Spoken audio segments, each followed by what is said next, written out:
More that unites us than separates us. Are we ready? Oh, hey. Would you draw the short end? I like the half. You want to put it closer? No, I'm good. You sure? Yep.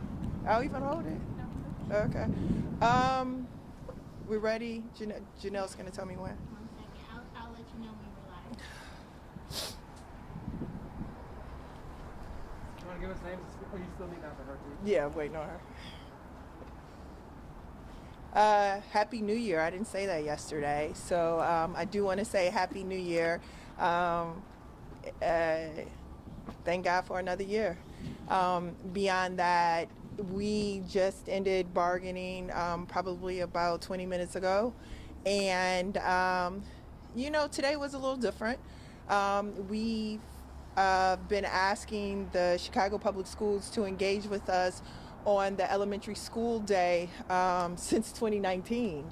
And today was the first day that we've gotten a response from them that shows their work. And so now we are engaged in a discussion that may hopefully get us closer to an elementary school day that provides our young people with a more rounded school day that includes art, music, physical education, instrumental music, choral music, just a wide variety of opportunities for them to be engaged in a liberal arts education, quite frankly. So we are very happy about having seen that movement. But on the other end, it's January 2025. And we started a conversation about offering an elementary school day in January 2019. So excuse us if we still remain frustrated. Excuse us if the bar for the Chicago Public Schools remains low. I'm going to call up two of our bargaining teammates, Thad Goodchild, who is our Deputy General Counsel, and then I'm going to call up Pavel and Janov, who is the Director of our Research Department. They're going to help to provide some detail to our bargaining, as well as the fact that Chicago Public Schools can afford our contract. This idea that we are still bargaining over 700 items is inaccurate. The idea that bargaining hasn't moved or progressed is inaccurate. What we want to convey and continue to convey is that there's one person in charge of bargaining. So when that one person allows his thumb to be let off of the pause button, we get movement. But when that one person places his button on the pause button, we get to wait. I think the greatest threat to our bargaining momentum is, quite frankly, the supreme being of the Chicago Public Schools that's basically in control of everything. We used to spend a lot of time at the Chicago Teachers Union unpacking the perils of mayoral control. Well, I would say that at least the mayor was elected. At least that was some modicum of accountability. That doesn't exist anymore. So we have one individual who is setting the pace or blocking the pace, one individual who is choosing to participate and to speed it up and land it, or to go slow and not land it. And we have one individual who's only using a math problem that the Chicago Public Schools has always had. There's never been a contract negotiation in the history of these negotiations where the Chicago Public Schools says, we got money. We got a lot of money and we're gonna put it in our schools. That's never been a discussion because we've always dealt with the structural deficit. What we are going to present today are ways in which this contract can be paid for, because it can be. And number two, where we are in detail. It is a fact that once landed in the way in which we think it should land, that this would not only be a legendary contract, but it would also be repertory. That we will begin to set a baseline in the city of what black children get on the south side and the west side. If you look at the map of Chicago, our black schools on the south side and the west side, they don't have libraries or librarians. And yet every troll on social media want to talk about black kids and their literacy rates, but they do not want to talk about the lack of resources and staffing that those schools have. Everyone says, based on research, that young people get a better education if they have black teachers, right? But in Chicago, a city full of black people, a city full of black children going to the public schools, we have a hard time both recruiting and retaining them. These are all proposals that we have brought to the table repeatedly, and the contrast to our proposals is the one person saying no or hitting the pause button. We want Black history taught in our schools. We need to settle that. The supreme being has to say, settle it. We want to recruit and retain black educators in our schools. Our supreme being has to settle that. We want to have bilingual education services that do not neglect the learning modalities of our English language learners. One person can make that happen and has not. The contrast is stark. We have offered elevators, meaning year 1, we get this much done. Year 2, we get this much done. Year 3, we get this much done. We have offered compromise. We should have a settlement today. We should have had a settlement months ago. You have a 5-year strategic plan, you have a mayor's transition report, and you have contract proposals that are literally the same things. This union, these people, our members, have created the platform for yes. Literally took, copy and pasted, and put them into proposals. The fact that we don't have a yes now is because of one person, and only one person. And God help us, in a democracy, we cannot have one person doing anything. We got to have a system of checks and balances. We get to have people to weigh in. It does make sense for the public to understand. That's why we said we needed open bargaining, and we did open bargaining. We had to fight them to have open bargaining sessions. Look, we're frustrated because Pedro has every opportunity to say yes. Pedro has every opportunity to be a part of a legendary bargaining situation that gives us lower class sizes across the city, to be a part of a legendary bargaining situation that provides the necessary staffing and supports for special education students who have been denied their services to finally get their services. This contract is about undoing harm, creating the guardrails so that harm doesn't befall those students again, and providing a pathway for all of our students, especially the students who have experienced the most disinvestment in this city, to be in the line for priority to get those resources. Next, I'll bring up our Deputy General Counsel, Goodchild. Thanks, Stacy. Good afternoon. My name is Thad Goodchild. I'm Deputy General Counsel for the CTU, THADGOODCHILD. For at least the last 13 years, CPS only settles contracts with CTU when the alternative to settling a contract is worse. Right now, it is clear that CEO Martinez has concluded it is better not to have an agreement with CTU than to have one. The mayor ran on a platform of ensuring that every child in Chicago had the ability to attend a fully staffed, fully resourced neighborhood public school. And the people of Chicago elected him. And he appointed members to the Board of Education who share that vision.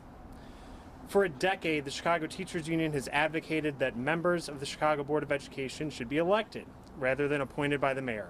And 2 years ago, the Illinois General Assembly passed and Governor Pritzker signed into law a bill that finally gives Chicago an elected representative school board.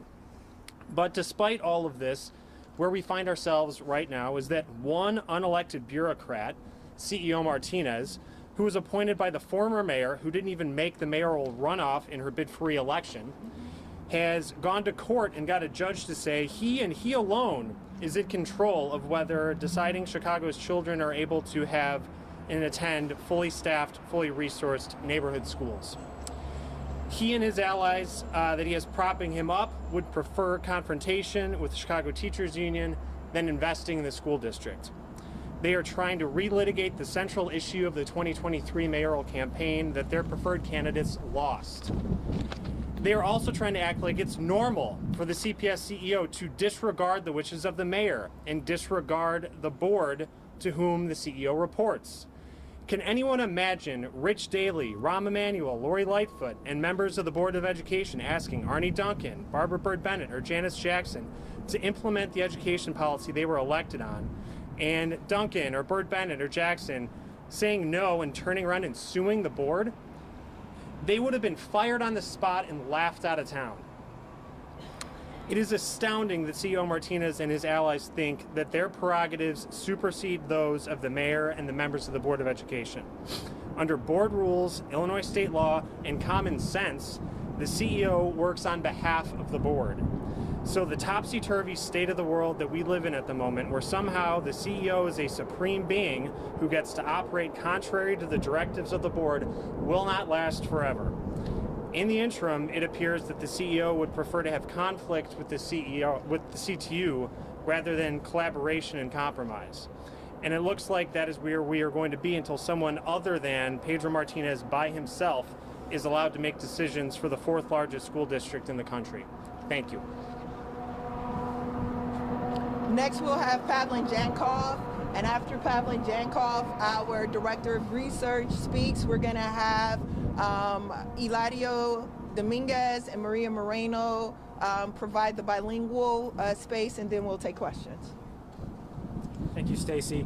Good afternoon. My name is Pavel Janov, P-A-V-L-Y-N, Jankov, J-A-N-K-O-V, and I'm here to talk about why the path of conflict is not necessary from a budgetary standpoint. So the district does have the funding and fiscal capacity to settle this contract today, so we can move forward with a concerted and collaborative effort to secure the structural revenue fix needed in Springfield, not just for CPS, but for all districts across the state of Illinois. So let's walk through the capacity that the district has today. The city just completed its budget process, and a record $300 million TIF surplus is flowing to CPS. The release of TIF surplus has been key to every single contract settlement in the last decade.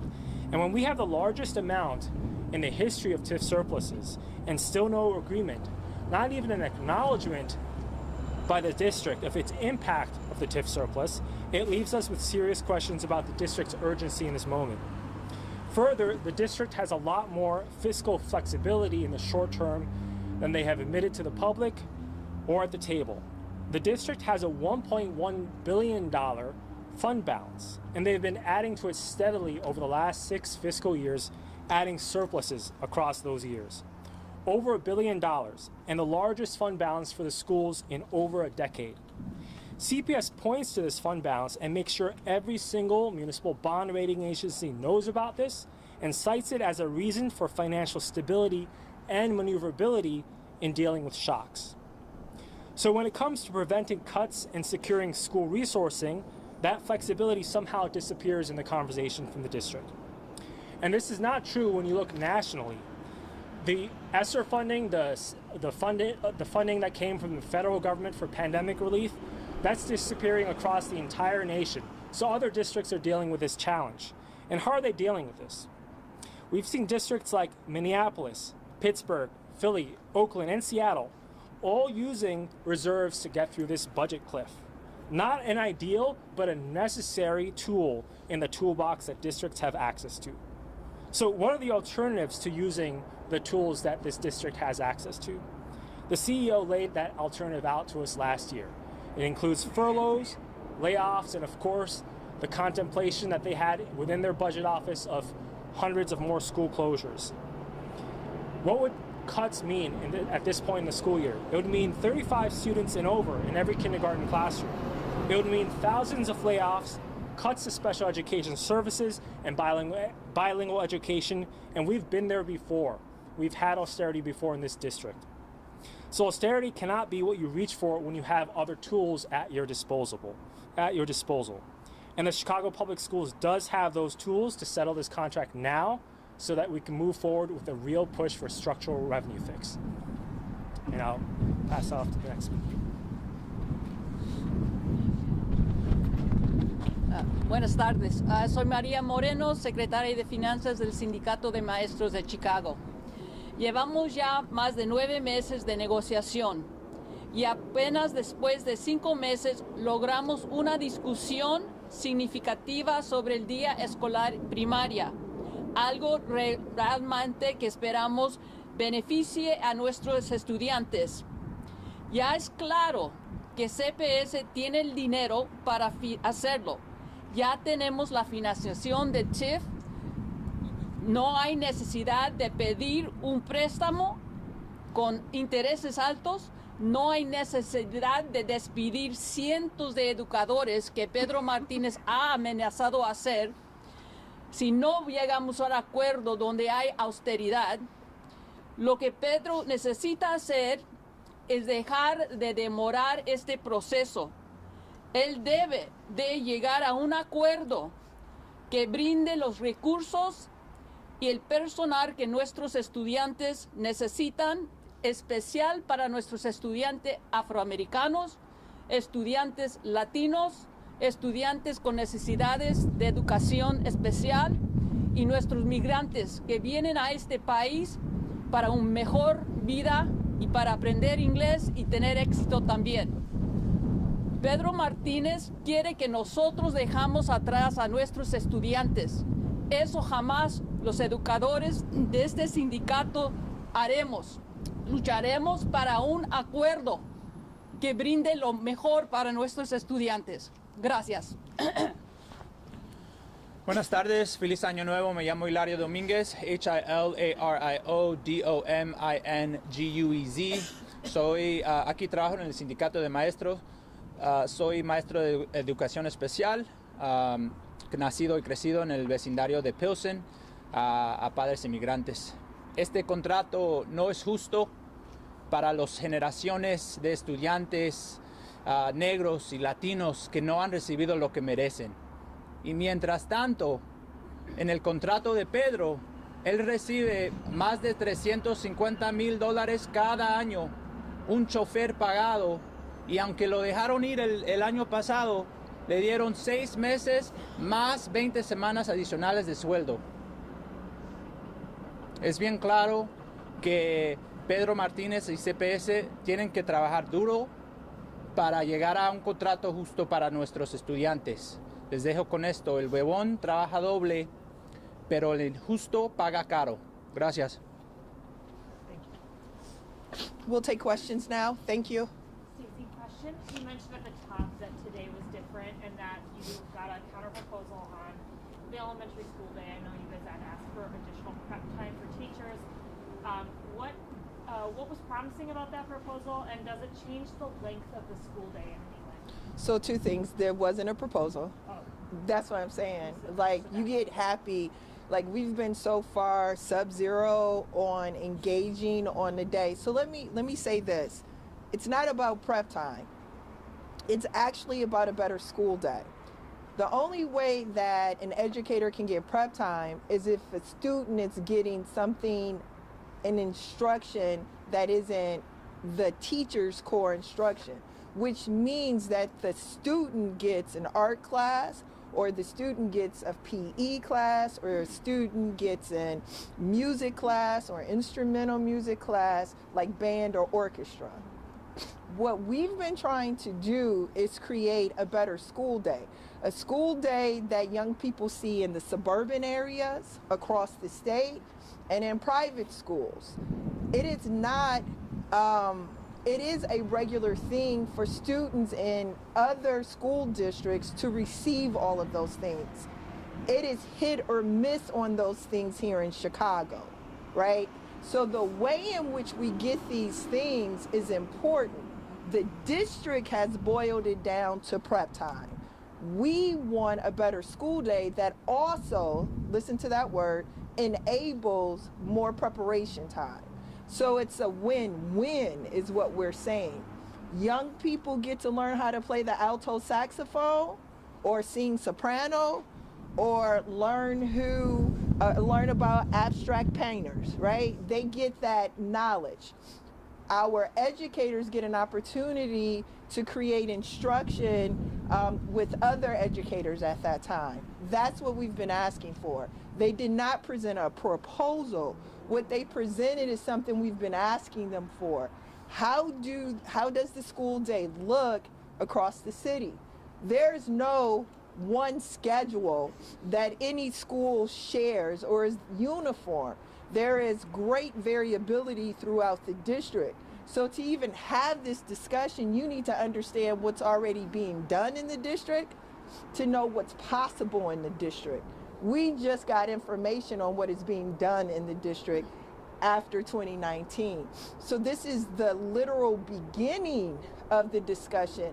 We're not even at the midpoint of it.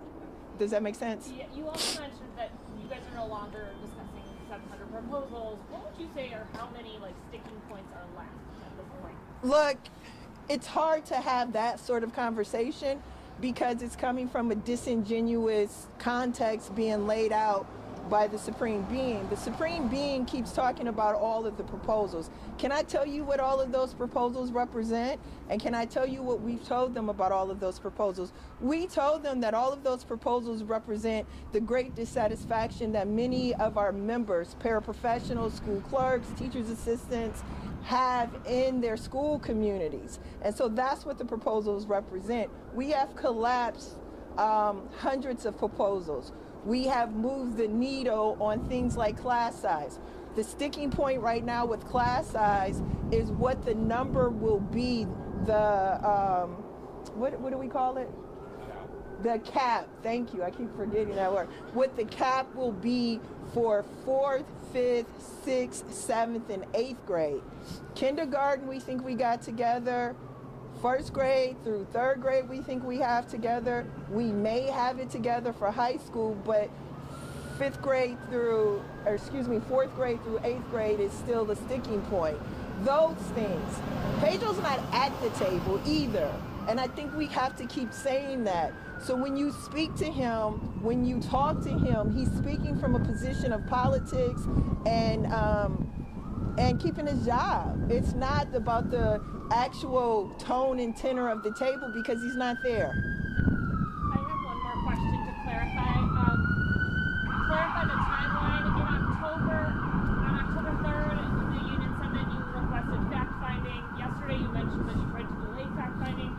The report, based on October 3rd, the report should be due like soon. Listen. So where are you exactly on that timeline? And so Becky, you're a veteran. So I'm just curious. You are a veteran. I counted it up. We should have a report already. Like, No, you would have a strike already if we kept that. So look, this is where my frustration and disappointment exists in exponents. This union, our allies, the families we serve, worked hard to do two things. We worked hard to bring an elected school board to this city, to hear people who worked against us, people like Jesse Ruiz, people like Ray Lopez, people like Gil Villegas, now talk about maximum democracy is not only ahistorical, it's a bald-faced lie.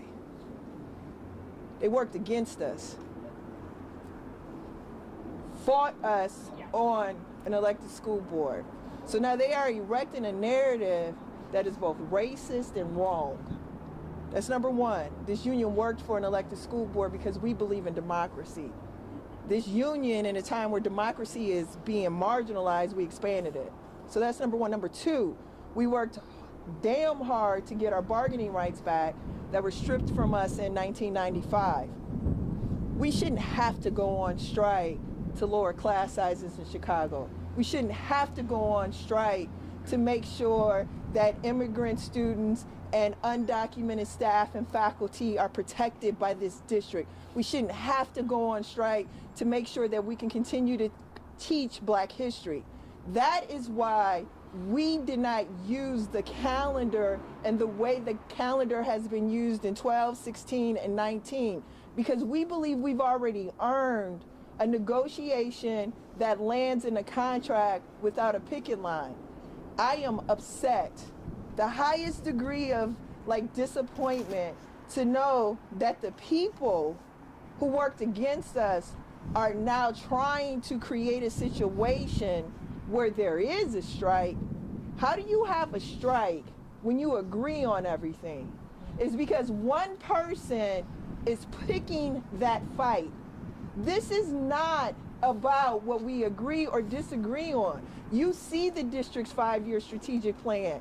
You see our framework and pathway to settlement. You see the mayor's transition report. This group of people, our members, are in position for a settlement. You heard Pavel and Janov said that they can afford a contract. That's what they tell the financial world, but they tell us in Chicago that they can't. This one person is picking a fight with the union of 30,000 educators. And for the life of me, I don't know why. Is that report coming though? This was my question. Is that It's a part of the process now because that's what the Supreme Being is choosing. The Supreme Being is choosing two things. He is choosing the calendar of a strike. He's choosing that. And he is also choosing to delay negotiations until the hybrid school board comes, because I think he thinks that they're going to say no to lower class sizes. I think he thinks that this new school board is going to say no to resourcing black schools on the south side and the west side with libraries and librarians. Who says no to kids? Who was elected to say no to kids? All of these people were elected to resource our schools, to love on our kids, and to work with the people who are doing the work. Pedro is a problem. Thank you.